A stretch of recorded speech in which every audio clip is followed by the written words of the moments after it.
वहां पर निकलकर सामने आएगी। तो लॉकडाउन 4.0 में 18 मई से यह लागू होना है। क्या क्या हां और क्या क्या ना। ट्रेनें नहीं चलेंगी, जो कुछ स्पेशल ट्रेनें चलाई जा रही हैं वही चलेंगी। रेगुलर ट्रेन चल रही हो ऐसी स्थिति नहीं होगी। डोमेस्टिक फ्लाइट्स चलेंगी, यानी अब उड़ान के जरिए भी आप आ जा सकते हैं एक शहर से दूसरे शहर तक। और ये इंडिया टीवी ने आपको पहले भी खबर बताई थी कि ये होने जा रहा है, क्योंकि अगर अर्थव्यवस्था को पटरी पर लाना है, लोगों का आना जाना भी जरूरी होगा। इंटरनेशनल फ्लाइट्स अभी बंद रहेंगी। इंटरनेशनल फ्लाइट्स खोलने का कोई मतलब नहीं, क्योंकि विदेशों में इतने केसेस हैं। आप वहां से लोगों को अगर आने दीजिएगा तो यहां आपके साथ वो कोरोना का खतरा लेकर आएंगे, तो यह समस्या हो सकती है। लेकिन जिन लोगों को वहां से भारतीयों को निकाला जा रहा है वो व्यवस्था चलती रहेगी। तो ये चीज आपने देख ली। ट्रेन इंटरनेशनल फ्लाइट्स पर क्रॉस का निशान है, डोमेस्टिक फ्लाइट्स पर हरा टिक लगा हुआ है, यानी डोमेस्टिक फ्लाइट्स उड़ पाएंगी। अब अगली तस्वीर आपके सामने रखता हूं, क्या हां और क्या ना, यानी लॉकडाउन 4 में और क्या हो सकता है अगर इसको हम बदलें। अगली तस्वीर, मेट्रो सर्विसेज शुरू हो सकती हैं देश के अलग अलग शहरों में जहां पर मेट्रो सर्विस है। दिल्ली के मुख्यमंत्री ने कहा था, लोग कह रहे हैं मेट्रो चलाइए, अगर ऑफिसेज आप खोल रहे हैं हम जाएंगे कैसे? बसेस नहीं चलेंगी, मेट्रो चलेंगी नहीं, गाड़ी आप लेकर जाने नहीं देंगे, उसके लिए पास चाहिए, तो कैसे चलेंगे? तो मेट्रो सर्विस शुरू हो सकती है, दूरी बनाकर रखनी होगी। शॉपिंग मॉल के बारे में अभी भूल जाइए, ई कॉमर्स के बारे में भूल जाइए, मतलब नहीं बनता। आप शॉपिंग मॉल में इतनी भीड़ जमा हो जाएगी, उसमें कोरोना का खतरा कैसे कंट्रोल कीजिएगा? इसलिए शॉपिंग मॉल बंद है और वो जरूरत के लिए अभी खोलना मतलब भी नहीं बनता। इंटरस्टेट मूवमेंट, एक राज्य से दूसरे राज्य में अगर आप जा रहे हैं तो उसमें अभी पहले की तरह रोक लगी रहेगी। जो एसेंशियल सर्विसेज हैं या फिर जिनको बहुत जरूरी मेडिकल कोई दिक्कत आ गई है वो भले जा सकते हैं। एक बड़ी राहत की बात यह हो सकती है कि सैलून और स्पा खुल सकते हैं। जिनकी दाढ़ी बढ़ गई, बाल लंबे हो गए, आईब्रो बनवाना है, फेशियल कराना है, चेहरा अपना देखकर आप घबरा रहे हैं, तो उनको थोड़ी राहत मिल सकती है। सैलून और स्पा खुल सकते हैं। लेकिन स्कूल कॉलेज अभी नहीं खुलेंगे। देखिए, अभी अगर वैसे भी आम दिन भी होते तो मई जून में स्कूल वैसे भी बंद हो जाते। तो अभी इस खतरे के बीच बच्चों को स्कूल भेजने का कोई मतलब नहीं बनता। सिनेमाघर अभी भूल जाइए, टीवी पर जो आप देख रहे हैं कार्यक्रम वही देखिए। धार्मिक और सांस्कृतिक कार्यक्रम भूल जाइए। घर में ईश्वर को याद कीजिए, वहां जाकर याद कीजिएगा, घर पर याद कर लीजिए। जिंदा रहिएगा तो भगवान भी आपके साथ होगा, नहीं तो सीधा ऊपर भगवान का टिकट भी कट सकता है। तो सिनेमाघर और धार्मिक सांस्कृतिक कार्यक्रम दोनों भूल जाइए। देश के 30 ऐसे शहर हैं जहां पूरी सख्ती के साथ लॉकडाउन लागू रहेगा। महाराष्ट्र कोरोना का सबसे बड़ा हॉटस्पॉट है, किसी से छुपा नहीं है। मुंबई, ठाणे, पुणे, नासिक, औरंगाबाद, पालघर, सोलापुर में सख्ती से लॉकडाउन लागू होगा। यह महाराष्ट्र की तस्वीर आपको बता रहा हूं कि महाराष्ट्र में खबर अभी थोड़ी देर पहले आई थी कि 31 मई तक लॉकडाउन बढ़ाया जा रहा है। हो सकता है उसको अभी थोड़ा वापस भी ले लिया जाए। तो कहां कहां सख्ती रहेगी? औरंगाबाद, पालघर, सोलापुर, इसके अलावा मुंबई, ठाणे, पुणे और नासिक, ये वो इलाके हैं जहां पर केसेस ज्यादा हैं। तो मुंबई के बारे में तो किसी से छुपा नहीं है, दूसरा कोई ऐसा राज्य नहीं जो मुंबई को छू रहा हो कोरोना केसेस के मामले में, तो वहां पर तो रहना ही है। गुजरात की बात करूं, अहमदाबाद, सूरत और वडोदरा, ये 3 बड़े शहर हैं जहां पर बहुत सख्ती नजर आएगी इस लॉकडाउन 4.0 के दौरान भी। दिल्ली में भी सख्ती पूरी तरीके से रहने की उम्मीद है, क्योंकि दिल्ली में भी कोरोना के केसेस तेजी से बढ़े हैं और अब 10,000 के आंकड़े के करीब पहुंच गए हैं। इंदौर और भोपाल मध्य प्रदेश के वो इलाके हैं जहां पर कोरोना तेजी से दस्तक दे रहा है, तो वो दोनों शहर जहां सख्ती रहेगी। कोलकाता, हावड़ा, पश्चिम बंगाल के वो शहर जहां पर कोई छूट बहुत ज्यादा मिल जाए इसकी उम्मीद मत लगाइएगा, यह आपको निराशा ही देगी। तो देश के वो 30 बड़े शहर कौन से हो सकते हैं जहां सख्ती रहेगी वो बता रहा था। राजस्थान में देख लीजिए, राजधानी जयपुर हो, जोधपुर हो, उदयपुर हो, यहां पर एक भीलवाड़ा का मॉडल था, लेकिन सवाल उठ रहा है कि ये बाकी जगहों पर क्यों नहीं कर पा रही राजस्थान की सरकार? अगर भीलवाड़ा का मॉडल वहां की सरकार की उपलब्धि है तो पूरे राज्य में होना चाहिए था, नहीं हो पाया। इसलिए 3 शहर ऐसे हैं जहां लॉकडाउन में सख्ती रह सकती है 4.0 में भी। आगरा और मेरठ उत्तर प्रदेश के वो इलाके हैं जहां पर कोरोना के केसेस अभी भी सामने आ रहे हैं और इसीलिए आगरा और मेरठ में सख्ती देखने को मिल सकती है। उत्तर प्रदेश के बाकी इलाकों में थोड़ी छूट मिल सकती है। पंजाब की बात करूं, अमृतसर, वहां पर जबरदस्त सख्ती रहेगी। पंजाब में तो वैसे भी काफी सख्ती रही, आपको याद होगा, वहां पर कर्फ्यू लगा दिया गया था पूरे राज्य में ताकि कोरोना को कंट्रोल किया जा सके। अभी बताया जा रहा है कि लॉकडाउन 4.0 में थोड़ी राहत मिल सकती है, लेकिन अमृतसर को राहत नहीं मिलेगी। तमिलनाडु की बात कीजिए, ग्रेटर चेन्नई, तिरुवल्लुर, कडलूर, चेंगलपट्टू, अरियालूर और विल्लुपुरम, ये तमिलनाडु के वो शहर हैं जहां पर लॉकडाउन में सख्ती रहेगी, यहां पर केसेस की संख्या को देखते हुए, कोरोना के खतरे को देखते हुए। अगर आप तेलंगाना में ग्रेटर हैदराबाद का इलाका है जहां पर केसेस सामने आए हैं और इसलिए ग्रेटर हैदराबाद में कहा जा रहा है कि सख्ती तो रखनी पड़ेगी, वहां पर आप छूट नहीं दे सकते। दूसरा राज्य अगर आपको बताऊं, तेलंगाना की बात हमने की, इसके बाद ओडिशा में देख लीजिए, ब्रह्मपुर है जहां पर बताया जा रहा है कि सख्ती रहेगी। वो 30 शहर हैं जहां पर कड़ी सख्ती रहने की बात अभी कही जा रही है। लॉकडाउन 4.0 के गाइडलाइंस आने में अभी थोड़ा वक्त बचा है, लेकिन जो हमें जानकारी मिल रही है उसके मुताबिक इन शहरों को राहत मिलने की उम्मीद ना के बराबर है।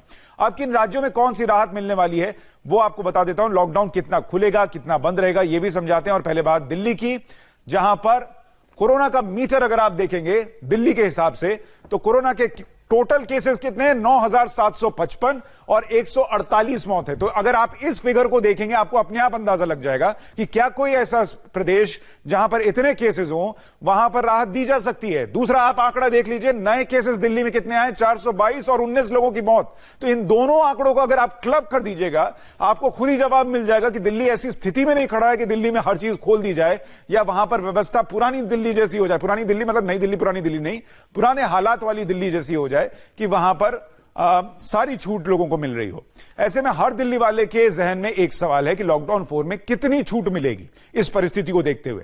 फिलहाल दिल्ली के कंटेनमेंट जोन वालों को अभी इस राहत के लिए इंतजार करना होगा, क्योंकि पूरी दिल्ली में इस वक्त 77 कंटेनमेंट जोन है और इसमें दिल्ली के 11 जिलों के कई इलाके शामिल हैं। तो 77 कंटेनमेंट जोन कौन है वो रख देता हूं। अगर आप मालवीय नगर में रहते हैं, आप कंटेनमेंट जोन में हैं। संगम विहार, हौज खास, हौज रानी एनक्लेव, लाडो सराय कंटेनमेंट जोन में आ रहा है। महरौली, देवली एक्सटेंशन, द्वारका सेक्टर 11 आ रहा है। दीनपुर गांव है जो कि कंटेनमेंट जोन है।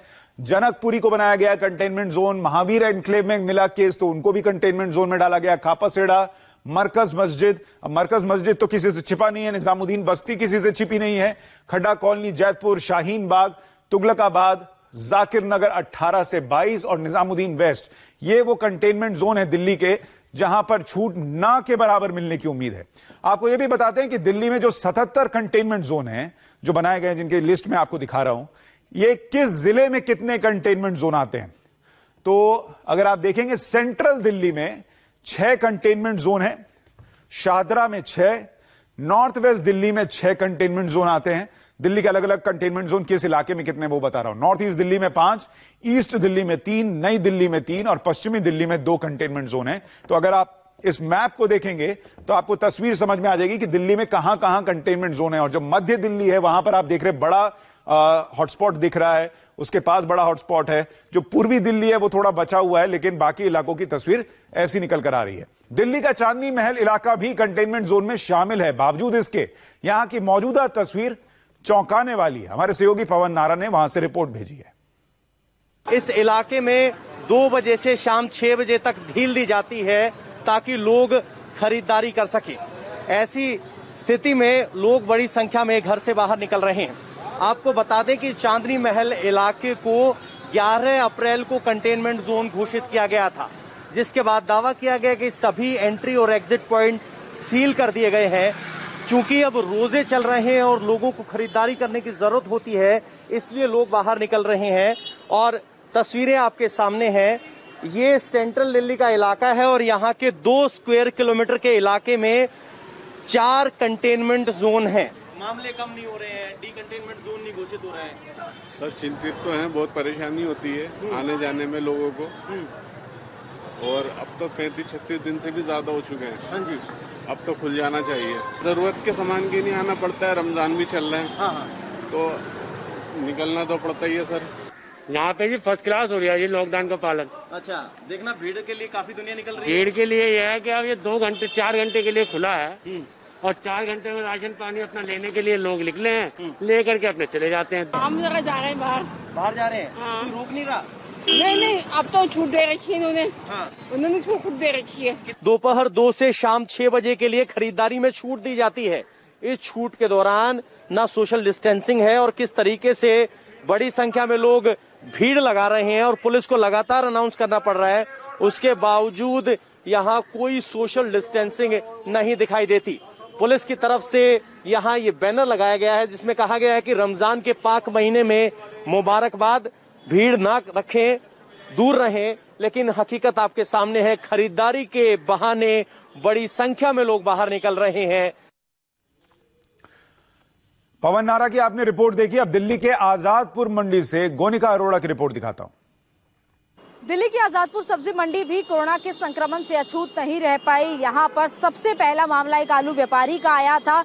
उस आलू व्यापारी को कोरोना हुआ था और उस व्यापारी की कोरोना से मौत हो गई थी, जिसके बाद यहाँ पर कोरोना संक्रमण के मामले दिन प्रतिदिन बढ़ते जा रहे हैं और अब तक कोरोना पॉजिटिव मामलों की संख्या कुल 27 हो चुकी है। लेकिन मंडी हर रोज काम कर रही है। मंडी में 2400 घंटे फल सब्जियां बिक रहे हैं। तमाम लोग दिल्ली के अलग अलग हिस्सों से यहाँ पर आते हैं, जो यहाँ पर आकर सब्जी खरीदते हैं या दिल्ली के आसपास के इलाकों से यहाँ पर आते हैं।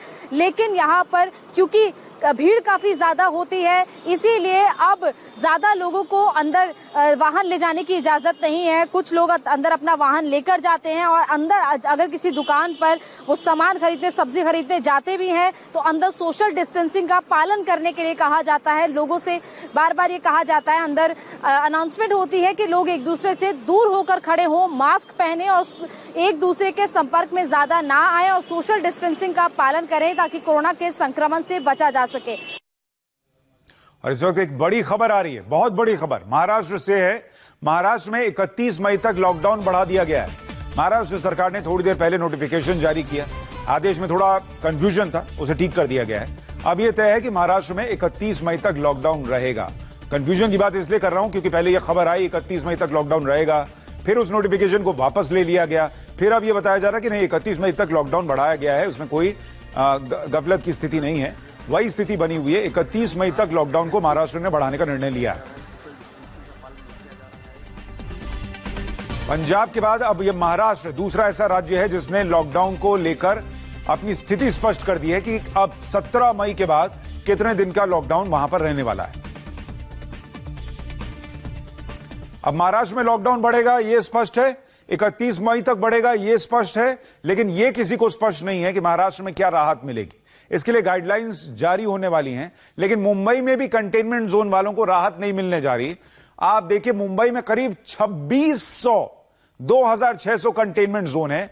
कोलाबा, बायकला, सीएसटी, मालाबार हिल्स, वर्ली की बात कर लीजिए, धारावी, परेल, सायन, बांद्रा, सांता क्रूज, अंधेरी, गोरेगांव, चेंबूर, कुर्ला, घाटकोपर, दहिसर, बोरीवली, कांदीवली, मुलुंड, भांडुप। मुंबई के ज्यादातर इलाकों को आप बात कीजिए, जिस इलाके के 2600 कंटेनमेंट जोन हो, आप समझिए उस शहर की हालत क्या होगी। और वहां पर केसेस बहुत है मुंबई में, इसलिए यह करना पड़ा है, मजबूरन करना पड़ा है कि इन इलाकों को कंटेनमेंट जोन बनाया जाए, और तब भी केसेस बढ़ रहे हैं, यह भी याद रखिएगा। मुंबई के वर्ली से हमारे सहयोगी राजीव सिंह ने अभी अभी एक रिपोर्ट भेजी है, वो दिखाता हूं। मुंबई के वर्ली इलाके में मौजूद बीडीडी चौल भी अब कोरोना के संक्रमण की चपेट में आ गई है। दरअसल बीडीडी चौल के अंतर्गत लगभग 100 से ज्यादा इमारतें हैं और इन इमारतों में रहने वाले लोगों में से 227 लोग जो है कोरोना पॉजिटिव पाए गए हैं, जबकि लगभग 2000 के करीब लोगों की स्क्रीनिंग की गई है। और यहाँ पर आपको बीडीडी चौल की ऐसी एक इमारत की तस्वीर दिखाते हैं। आप देखिए, इस इमारत को महानगर पालिका ने कंटेनमेंट जोन घोषित किया है और इमारत को सील कर दिया है। इस इमारत के अंदर रहने वाले किसी भी शख्स को बाहर जाने की इजाजत नहीं है। उनकी जरूरत की जो सामग्री है उनको अब यहीं पर महानगर पालिका द्वारा जो है प्रोवाइड की जा रही है, जबकि जो बाहरी व्यक्ति हैं उन्हें अंदर जाने की इजाजत नहीं है। तो जो अंदर के लोग हैं उनको भी बाहर जाने की इजाजत नहीं दी जा रही है। और अगर यहाँ के आसपास जो रहने वाले लोग हैं उनको भी इस इमारत परिसर से दूर रहने को कहा गया है। पिछले एक हफ्ते के दरमियान ही बीडीडी चौल में लगभग 227 से ज्यादा जो है कोरोना पॉजिटिव केसेस सामने आए हैं, जबकि 2000 से ज्यादा लोगों की स्क्रीनिंग की गई है। कैमरामैन स्वप्निल सतराजीव सिंह, इंडिया टीवी, मुंबई। मुंबई का सबसे बड़ा हॉटस्पॉट इस वक्त जी नॉर्थ वार्ड है, जिसमें एशिया का सबसे बड़ा स्लम धारावी आता है। ये इलाके लॉक ही रहेंगे, ये मैं आपको बता रहा हूं। जी नॉर्थ वार्ड में धारावी है, माहिम है, दादर है। इन तीनों इलाकों में करीब 1400 केस हैं, धारावी, माहिम और दादर में। और धारावी में करीब 1200 कोरोना के केस हैं। मतलब इन तीनों में भी 1200 अकेले धारावी में है, बाकी माहिम और दादर में 200 केस हैं। वहां से एक रिपोर्ट आई है, वो देखिए। जिस तरह से कोरोना का ग्राफ लगातार मुंबई के धारावी में बढ़ रहा है, वो बेहद चिंता का विषय है। यहाँ की तस्वीर दिखाता हूँ कि आखिर क्या वजह है कि दरअसल लगातार धारावी जो है वो संक्रमण का शिकार। और आप देखिए सड़कों पर, दुकानों पर आपको लोगों की भीड़ दिखाई देगी और दोनों तरफ इस तरह की तस्वीरें आप सड़क के दोनों तरफ देख सकते हैं, किस तरह से लोग दोपहिया वाहनों पर या फिर पैदल निकलकर घूम रहे हैं। ये जो तस्वीर है कि लॉकडाउन के नियमों का पालन न करना, सोशल डिस्टेंसिंग का उल्लंघन करना, बड़ी तादाद में लोग घरों से बाहर निकलकर यहाँ वहाँ घूम रहे हैं और यही मुख्य वजह है कि लोग संक्रमण का शिकार हो रहे हैं। मुंबई के धारावी इलाके में लगातार कोरोना को लेकर ग्राफ बढ़ता जा रहा है और ये प्रशासन के लिए एक चिंता का विषय है। लोगों की भीड़ इतनी ज्यादा सड़क पर निकल रही है, क्या वजह है? वजह यह है कि गर्मी से लोग परेशान है, कोई राशन लेने जाता है, कोई खाने के लिए परेशान है, तो कब तक आदमी घर में बैठे रहेगा। क्या महानगर पालिका की तरफ से जो मदद दी जा रही है वो यहाँ बस्तियों में पहुँच रही है? नहीं पहुंच पा रहा है हम लोग के पास तक। हम लोग पूरा दिन बस ऐसे ही भटक रहे हैं, पुलिस चौकी तो रोड पर तो घर, कुछ भी हम लोग बात नहीं मिल पा रहा। 10 दिन 15 दिन हो गया फॉर्म भर के, 2 बार 3 फॉर्म भी भर चुके, फॉर्म भी गायब हो जा रहा, नंबर नहीं आ रहा। सर परेशानी तो इतनी जबरदस्त है कि आदमी 15 दिन सोचा कि 15 दिन है, फिर उसके बाद 40 दिन हुआ, 40 दिन से अब उसके बाद भी बढ़ता गया, आदमी बर्दाश्त किया। अब ऐसा हालत है, जो पैसा था हाथ में, जो पैसा बैंक में था, उसको निकाल के, किसी के पास 10 आदमी है, किसी के पास 20 आदमी है, उसको निकाल करके खर्चा किया सब, लेकिन अब उसकी हिम्मत हार गई है। लोगों की हिम्मत कम पड़ती जा रही है और ऐसे में राज्य सरकारों की जिम्मेदारी बढ़ती है कि लोगों के अंदर ये भावना ना आए कि हमें तो मदद ही नहीं मिल रही, सरकार हमारे लिए कुछ नहीं कर रही। और जब ऐसा होता है तो फिर वही होता है कि लोग हजारों की संख्या में सड़क पर आ जाते हैं। यूपी और एमपी में कहां राहत मिलेगी, ये आपको बताऊंगा एक छोटे से ब्रेक के बाद।